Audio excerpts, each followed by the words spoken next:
history, tradition and celebration coming to weave a tapestry of color and culture. Diversity is her strength, nature her beauty, and people her spirit.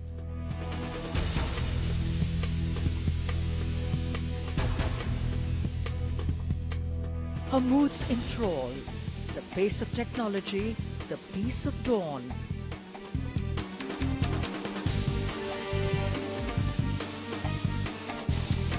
Mystical, magical, welcoming and warm.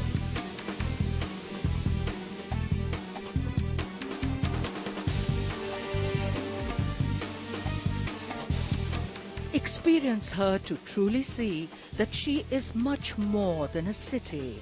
She is Delhi.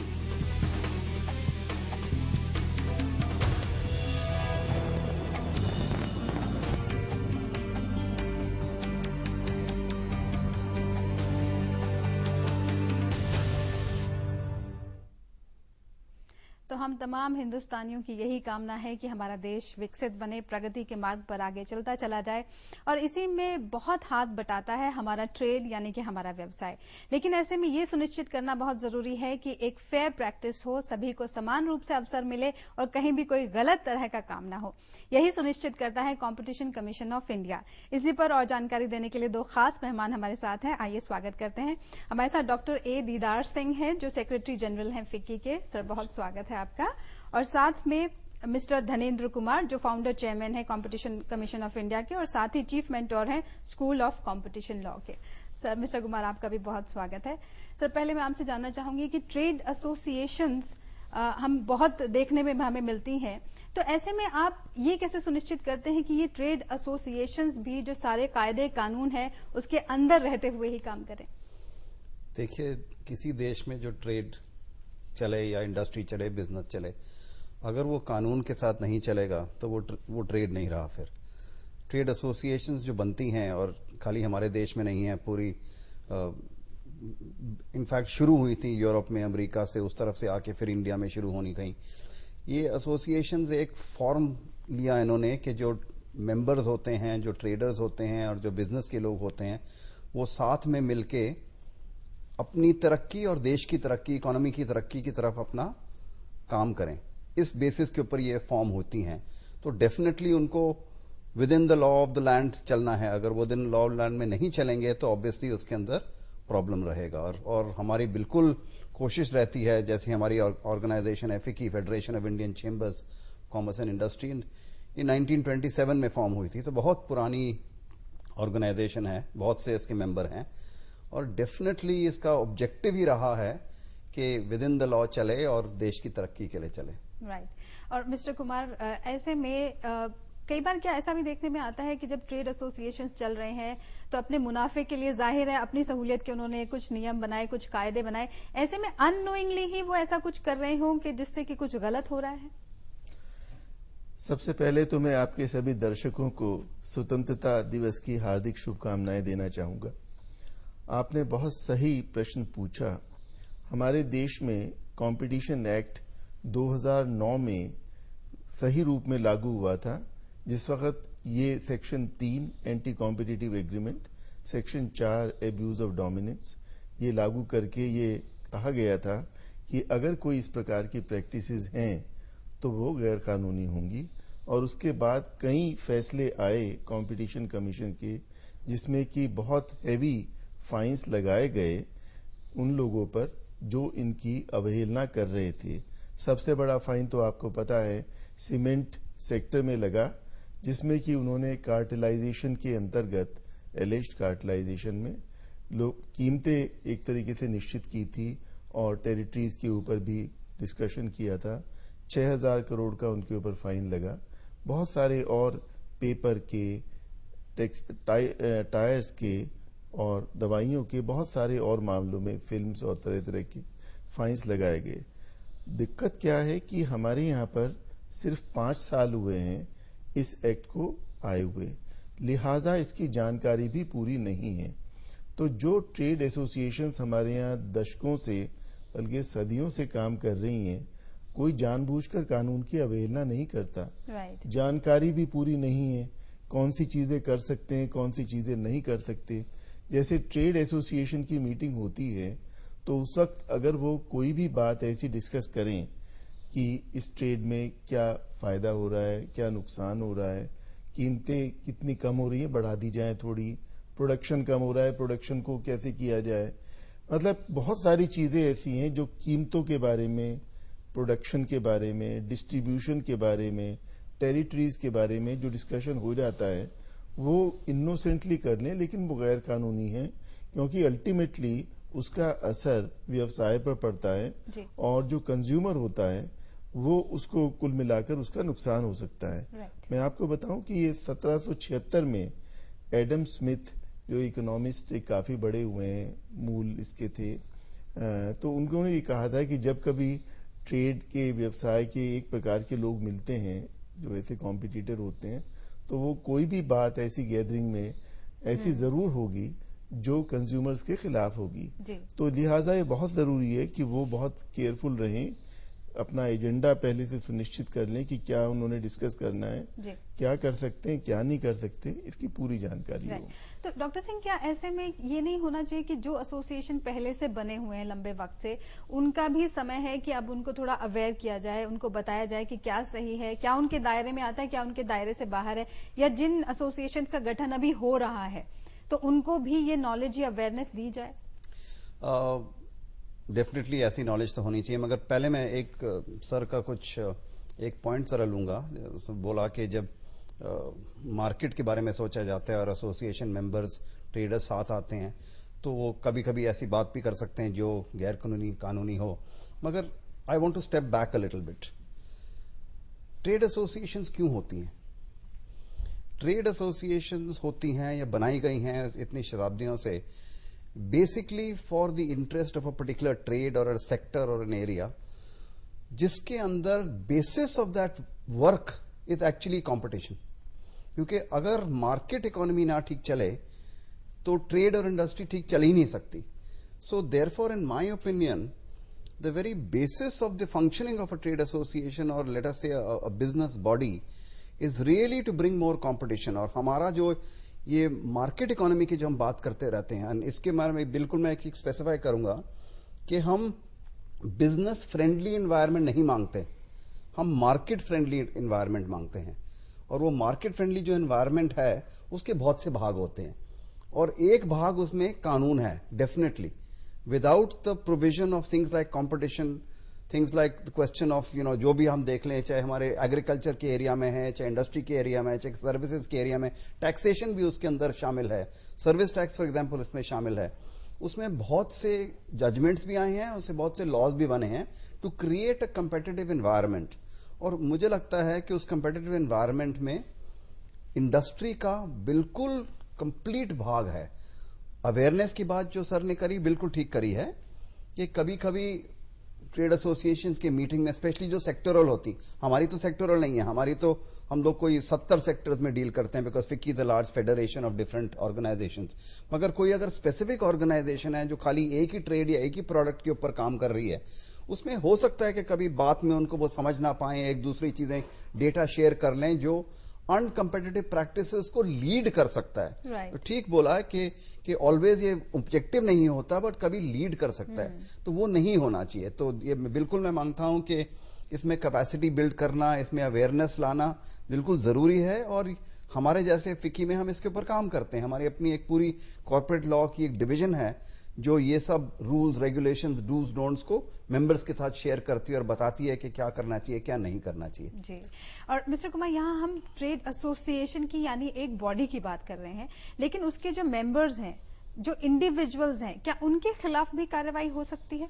बिल्कुल हो सकती है, लेकिन मैं जरा सा पीछे हटके जो दीदार सिंह जी ने बात की उसको पूरी तरह से सपोर्ट करते हुए ये कहना चाहूंगा कि फिक्की तो एक बहुत ही एनलाइटेंड संस्था है, बड़ी स्ट्रांग सेक्रेटेरिएट है, कानून के अंतर्गत ये पूरा काम करती हैं। और बाकी भी सभी एसोसिएशंस जनरली उनका काम यही है कि किस प्रकार उस ट्रेड को बढ़ावा दिया जाए। देखिए, सप्लाई साइड जिसको कहते हैं कि अगर हम प्रोडक्शन बढ़ाएं और क्वालिटी बढ़ाएं उसका फायदा तो कंज्यूमर को ही होगा। अच्छी चीज, ज्यादा गुणवत्ता की चीज अगर ज्यादा मिकदार में बाजार में हो तो कंज्यूमर को फायदा ही होगा। तो ट्रेड एसोसिएशंस का बड़ा भारी रोल है इसमें, और उसमें वो क्वालिटी भी डिस्कस करते हैं, स्टैंडर्ड भी डिस्कस कर सकते हैं। उनकी कॉमन प्रॉब्लम्स हो सकती हैं जो सरकार के साथ हों, टैक्सेशन की हो सकती है, दूसरी चीजों की हो सकती है, तो वो उन सब चीजों को सरकार के साथ भी डिस्कस कर सकते हैं। लेकिन जैसा मैंने आपसे जिक्र किया कि कई दफा अनभिज्ञतावश, इनोसेंटली या अदरवाइज जानबूझ के भी हो सकता है कि अगर वो प्राइसेस के बारे में, टेरिटोरियल डिस्ट्रीब्यूशन के बारे में इस प्रकार की चीजें डिस्कस कर लें, और कार्टेलाइजेशन में बहुत सारी चीजें शामिल होती हैं, बिडिंग में भी हो सकता है, कोल्यूसिव बिडिंग वगैरह कई दफा हो जाती है आपस में मिलके, वो सब चीजें गैर कानूनी हैं। आपने बहुत अच्छा प्रश्न पूछा कि क्या इंडिविजुअल के खिलाफ भी एक्शन हो सकता है। बिल्कुल हो सकता है और हुआ है। मिसाल के तौर पर ये एक बंगाल केमिस्ट ड्रगिस्ट एसोसिएशन का एक केस आया था, और उस केस में कंपटीशन कमीशन ने ये पाया कि उस एसोसिएशन में जो डिस्कशन हुआ तो उसमें बहुत सारी चीजें ऐसी निकली जिसमें कहा गया कि इससे कम कीमत पे दवाई नहीं बेची जाएगी। तो एक तरीके से मिनिमम प्राइस उसका नियत कर दिया, जबकि मैक्सिमम प्राइस हो सकता है उसमें आपस में कंपटीशन करके कंज्यूमर के हित में तो जितने कम से कम में बिके तो अच्छी बात है। या कुछ और उसमें कह दिया कि हमसे पूछे बिना कोई अब ट्रेड नहीं कर सकते, ज्यादातर एसोसिएशन बहुत सारे ये कर देते हैं, उनके ऊपर पाबंदी लगा देते हैं, तो वो सब गैर कानूनी होता है। तो इस केस में जो बंगाल केमिकल ड्रग एसोसिएशन वाला था मामला, इसमें 18.38 करोड़ का फाइन हुआ, और जिसमें सिर्फ तकरीबन 14-15 लाख का फाइन तो एसोसिएशन पे हुआ था, और बाकी सारा फाइन 78 ऑफिसर्स उनके थे उनके ऊपर हुआ। अच्छा। क्योंकि उनको ये पाया गया कि उनकी सहमति चाहे एक्टिव हो या पैसिव हो या उन्होंने जानबूझ के किया, उनके बिना नहीं हो सकता था। तो ये सारा का सारा उनके ऊपर व्यक्तिगत हुआ। सेक्शन 48 जो है उसके अंदर ये प्राविधान है, लेकिन उसमें यह भी प्राविधान है कि अगर ड्यू डिलीजेंस ली जाए, जिसमें कि वो अपने लिए एसोसिएशंस कर सकती हैं, कोड ऑफ कॉन्डक्ट बना लें, कंपनीज ये कर सकती हैं कि अपना कंपटीशन कंप्लायंस प्रोग्राम रन कर लें, कंपटीशन ऑडिट करा लें, कंपटीशन ट्रेनिंग करा लें। तो उन बातों को अगर उनके पास इस बात का सबूत है तो वो ड्यू डिलीजेंस की परिभाषा में आ जाती हैं। और अगर मान लीजिए कोई लगता है किसी को कि उनके यहाँ कोई ऐसी चीज हो रही है जो गैर कानूनी हो सकती है, तो वो विसिल ब्लोअर के तौर पर अब उनके यहाँ पर कोई आदमी नियत होना चाहिए मैनेजमेंट में, जिसको कि बता सके। अगर वहां भी कुछ नहीं होता तो कंपटीशन कमीशन में भी फाइल किया जा सकता है। वहां पर लीनियंसी प्रोविजन का भी एक प्राविधान है, जिसमें कि उनको 100% तक माफी मिल सकती है अगर सबसे पहले बता दें, और बताने के अलावा उसकी एविडेंस वगैरह भी दें और उनसे सहयोग करें। राइट। और डॉक्टर सिंह, यहाँ पे जब हम बात कर रहे हैं विसिल ब्लोवर्स की, या जो पहले इस तरह की माल प्रैक्टिस कहीं चल रही है उसको रेज करने की, पर मान लीजिए मेंबर्स हैं एक एसोसिएशन के और उन सब ने मिलके कुछ गलत तय कर लिया है और उससे उन सभी को फायदा है, कोई भी बताना ही नहीं चाहता, जाहिर है, क्योंकि सबको मुनाफा हो रहा है, तो ऐसे में क्या हो? देखिए, इसमें ठीक से सर ने यही बात करी है कि दो पार्ट होते हैं हर एक एसोसिएशन के। एक तो मेंबर्स होते हैं, दूसरी होती है सेक्रेटेरिएट। सेक्रेटेरिएट एक्चुअली चलाता है एसोसिएशन को, मेंबर्स तो वहां पे खाली मीटिंग्स वगैरह के लिए आते हैं। तो ये एक्चुअली रिस्पॉन्सिबिलिटी सेक्रेटेरिएट की बनती है। उनको देखना चाहिए, एक तो पहले एजुकेट करें अपने मेंबर्स को कि क्या गैर कानूनी चीज है या क्या डूज एंड डोंट्स को कैसे फॉलो करना चाहिए। और ऑफ कोर्स खाली 5 साल हुए हैं इस लॉ को आने में, एटलीस्ट हमारे फिक्की की तरफ से तो बिल्कुल completely I am sure that we have done this, because हम लोग कंपटीशन कमीशन के साथ बहुत से काम करते हैं और बहुत से प्रोग्राम्स भी चलाते हैं at a national level and different members और डिफरेंट ऑर्गेनाइजेशंस के साथ। तो हमारे यहाँ तो है, बट हो सकता है कि कोई नई छोटी एसोसिएशन बनी हो जिसमें इतना स्ट्रेंथ ना हो और इतनी कैपेसिटी ना हो, शायद वो नहीं जानते हो। बट इसके लिए मैं आंसर यही दूंगा कि बिसाइड्स मेंबर सेक्रेटेरिएट का रिस्पॉन्सिबिलिटी है कि उनको देखना है कि जो भी काम हो रहा है, खाली कंपटीशन लॉ का काम नहीं होता है, टैक्सेशन का भी काम होता है, लीगल एस्पेक्ट्स का भी काम होता है, सर्विस टैक्स का काम होता है, कितनी चीजें होती हैं जो हमको कानूनी से चलना है, चलाना है। बिकॉज एसोसिएशन भी जो बनती हैं या तो वो सोसाइटीज एक्ट में बनेंगी सोसाइटीज एक्ट के फॉर्मुलेशंस हैं, डिफरेंट प्रोविजंस हैं। जैसे हम हमारे फिक्की हैं, we are a section 25 company. Section 25 company means every aspect of corporate law has to be followed in totality, including जो बता रहे हैं कि हमारे कैसे मिनट्स बनेंगे, कैसे एजेंडा बनेगा, वो पब्लिक होगा। हम उस सब कुछ अपना जितना भी सेक्टोरल रिपोर्ट जो भी होते हैं हम वेबसाइट पे डालते हैं, पब्लिक नॉलेज में डालते हैं, कभी इंटरनल नहीं रखते हैं। तो ये सब करने का, ये प्रैक्टिसेस करने का मेरे हिसाब से सेक्रेटेरिएट की रिस्पॉन्सिबिलिटी एक्चुअली बनती है जी। और मिस्टर कुमार, यहाँ पे जैसे आपने एक बहुत अच्छा पॉइंट बताया कि जो सामने आ जाए, भले ही आप अभी तक उसमें इन्वॉल्व थे गलत एक्टिविटी में, लेकिन अगर आप सामने आ जाते हैं तो आपको माफी भी मिल सकती है अगर आप कोऑपरेट करें और पहले सामने आ जाए। लेकिन अगर कोई सामने नहीं आता पर आपके संज्ञान में ये बात आ जाती है कि इस तरह की माल प्रैक्टिस चल रही है, तो क्या सुओ मोटो एक्शन भी होता है? जी, कंपटीशन एक्ट के अंतर्गत कंपटीशन कमीशन को पूरी पावर्स हैं कि वो सुओ मोटो भी एक्शन ले सकता है। बल्कि सेक्शन 18 में उनकी ड्यूटी है ये कि अगर उनके संज्ञान में कहीं पर आ सकता है, उनको तो बल्कि ये ड्यूटी है कि मार्केट के ऊपर निगाह रखें। अगर मार्केट में कहीं पर भी एंटी कॉम्पिटिटिव प्रैक्टिसेस हो रही हैं तो उसको फौरन देख के उसकी जांच पड़ताल, उनके पास डायरेक्टर जनरल इन्वेस्टिगेशन है, उसके माध्यम से जांच पड़ताल कराकर उस पर एक्शन लें। मैं एक चीज आपको यहाँ स्पष्ट कर दूं कि ये जो एक्ट बना है और ये सब हो रहा है, इसलिए नहीं हो रहा है कि कोई कानून बन गया उसकी अनुपालना करनी है। उसका अल्टीमेट ऑब्जेक्टिव को भी ध्यान में रखना चाहिए हमें। उसका ऑब्जेक्टिव यही है कि अगर मार्केट, जैसा अभी दीदार सिंह जी ने भी कहा, अगर मार्केट ठीक प्रकार फंक्शन करेगा तो उसका फायदा सभी को है। अगर एक गेम सही तरीके से रूल्स के मुताबिक प्ले किया जाएगा तो उसमें ये सारे प्लेयर्स को मौका मिलेगा कि वो अपना अच्छे से अच्छा प्रदर्शन कर सकें। कंज्यूमर्स को फायदा है कि अच्छी कीमत, अच्छी चीज सही कीमत पे मिल सकती है और कंपटीशन के माध्यम से उसकी क्वालिटी लगातार इंप्रूव हो सकती है, कीमतें लगातार गिर सकती हैं।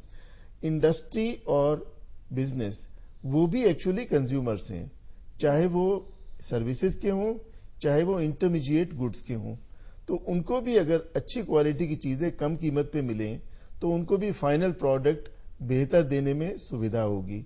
तो कुल मिलाकर स्टैटिक और डायनेमिक एक इकोनॉमिक टर्म है, दोनों में फायदा होता है इकोनॉमी को, और इकोनॉमी सुदृढ़ होती है अगर ये कंपटीशन के प्रिंसिपल्स चलाए जाएं। इसीलिए दुनिया में 120 से ज्यादा देशों में ये कंपटीशन किस्म के अलग अलग नाम से, एंटी ट्रस्ट, ये वो, अमेरिका में तो ये 1890 से है। तो ये इस प्रकार के कायदे कानून के माध्यम से बाजार की फंक्शनिंग को, ट्रेड, इंडस्ट्री वगैरह को रेगुलेट करने का होता है। तो मार्केट रेगुलेटर है ये, इसका उद्देश्य है और इससे इकोनॉमी को फायदा होता है। यहाँ पर मुझे एक बात ध्यान आती है कि जैसे कि पिछले दिनों एक मीटिंग में, पब्लिक फंक्शन में, गवर्नर रिजर्व बैंक ने भी कहा था कि जैसे ग्रेविटी में कोई चीज अब सीधे जैसे उसकी तरफ जाती है, जमीन की तरफ, ग्रेविटेशनल फोर्स होती है, तो कंपटीशन की जो फोर्स है ये कुदरती फोर्स ऐसी है कि इकोनॉमी को मैक्सिमम एफिशिएंसी की तरफ ले जाती है। तो इसमें जो एलोकेशन ऑफ रिसोर्सेज होता है वो भी जो सबसे ज्यादा एफिशिएंट होगा सेक्टर और सब सेक्टर, उसकी तरफ बढ़ता है। तो allocation of resources and productivity दोनों में सबसे ज्यादा फायदा होता है। और डॉक्टर सिंह, यहाँ पे हम इतनी सारी बातें हमने ये भी की कि बहुत बार अनभिज्ञता में अननोइंगली ऐसी चीजें हो जाती हैं जो नहीं होनी चाहिए। तो ऐसे में, हालांकि ये टॉपिक अपने आप में बहुत वास्ट है, लेकिन फिर भी ब्रीफली अगर आप थोड़े dos and don'ts trade associations के लिए बताना चाहें। देखिए, एक तरफ से तो कंपटीशन लॉ में ऑलरेडी स्पेसिफाइड हैं कि there should be no discussion relating to prices, to geographical distribution, to sharing of data which is limited to only a particular sector for some commercial purposes। ये सब already लिखी हुई हैं और ये हम कैपेसिटी बिल्डिंग में हमारी तरफ से भी हम लोगों को बताते हैं, सिखाते हैं। बट अननोइंगली जो आप बात कर रहे हैं, ये अननोइंगली एक्चुअली नहीं होता है। मोर ऑफन देन नॉट, अगर कोई some specific part of a particular association और अ बॉडी इसकी तरफ जाता है, वो अपना कोई एक्स्ट्रा मुनाफा करने के लिए, अपनी टेरिटोरियल डिस्ट्रीब्यूशन करने के लिए जाता है, और ये बिल्कुल गलत चीज है, ये कभी होना चाहिए। बट इसके बारे में मैं एक और चीज बोलना चाहूंगा। जब हम कंपटीशन की बात करते हैं, हम मार्केट इकोनॉमी की बात कर रहे हैं। मार्केट इकोनॉमी में एफिशिएंसीज आएंगी the more perfect the market is. उसमें खाली कंपटीशन लॉ का भाग नहीं है, राइट। एक और फैक्टर है विच इज कंपेटिटिवनेस। जब तक कंपेटिटिवनेस नहीं आएगी, देश की जो मैन्युफैक्चरिंग है, जो सर्विसेज हैं, जो एग्रीकल्चर है, वो परफॉर्म नहीं कर पाएगा at the optimization level of that market. ये एक बहुत बड़ी चीज है। राइट। कंपटीशन लॉ तो एक भाग आ गया, रेगुलेटर आ गया, और इसमें मैं भाग डालूंगा सरकार का। एक्चुअली जो रिस्पॉन्सिबिलिटी कंपेटिटिवनेस की होती है वो जॉइंटली सरकार को, गवर्नमेंट को विथ इंडस्ट्री साथ करना है। जी। अभी इंडिया में कंपेटिटिवनेस बहुत पुअर है, क्यों? हमारे लॉजिस्टिक्स खराब है, हमारे इंफ्रास्ट्रक्चर खराब है, हमारे मूवमेंट ऑफ गुड्स, हमारे टैक्सेशन, नंबर ऑफ इंस्पेक्टर्स, ये सब बना के कंपेटिटिवनेस रिड्यूस होती है। तो while we look at competition law on the one hand, I think it is also important from the point of view of the general economy की है। मैं जनरल इकोनॉमी की बात कर रहा हूं। देश की इकोनॉमी, हम रियली स्वतंत्रता की जो आज आप बात कर रहे थे, रियली स्वतंत्रता तब आएगी कि when we are more of a completely market friendly economy। Right. और इसी खूबसूरत नोट पे हम आप दोनों का शुक्रिया करना चाहेंगे for this important discussion. Thank you so much for coming here.